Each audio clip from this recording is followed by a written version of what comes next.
Hello everyone, সবাই কেমন আছেন? আজকে আলু দিয়ে দেশি মুরগির ঝোল রান্না করেছিলাম। অনেক মজা হয়েছিল। মাংসটা ভালোভাবে ধুয়ে তার মধ্যে আদা রসুন পেঁয়াজ বাটা দিয়ে দিলাম।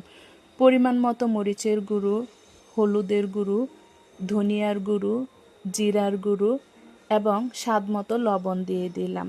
গোটা কয়েকটা রসুনের কোয়া, 2টা আলু কেটে দিলাম, কারণ বাচ্চারা আলু খেতে অনেক বেশি পছন্দ করে। সবগুলি উপকরণ ভালোভাবে মাখিয়ে পরিমাণ মতো তেল দিয়ে চুলায় চড়িয়ে দিলাম।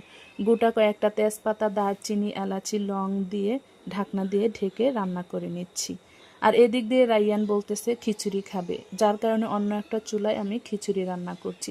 এখানে 4-5টা আস্ত কাঁচামরিচ, পেঁয়াজ কুচি, সামান্য হলুদ এবং পরিমাণ মতো লবণ দিয়ে ভেজে নিচ্ছি। তারপর চালটা দিয়ে চালটাকে ভালোভাবে ভেজে নিব। তো এদিক দিয়ে আমার মাংস কষানো হয়ে গেছে। এখানে আমি পরিমাণ মতো পানি দিয়ে রান্না করে নিচ্ছি। তো এখানে আমার খিচুড়ির চালটাও ভাজা হয়ে গেছে। পরিমাণ মতো পানি দিয়ে দিচ্ছি। যতটুকু খিচুড়ির চাল নেবেন তার দ্বিগুণ পরিমাণ পানি দিলেই হয়। তো তরকারিটা হয়ে এসেছে, বাগার দিয়ে নামিয়ে নিচ্ছি। তো আমার খিচুড়ি এবং তরকারি রান্না কমপ্লিট। অনেক মজা হয়েছিল কিন্তু আজকের রান্নাটা, যার কারণে আপনাদের সাথে শেয়ার করছি। তো সবাই ভালো থাকবেন, সুস্থ থাকবেন। আসসালামু আলাইকুম।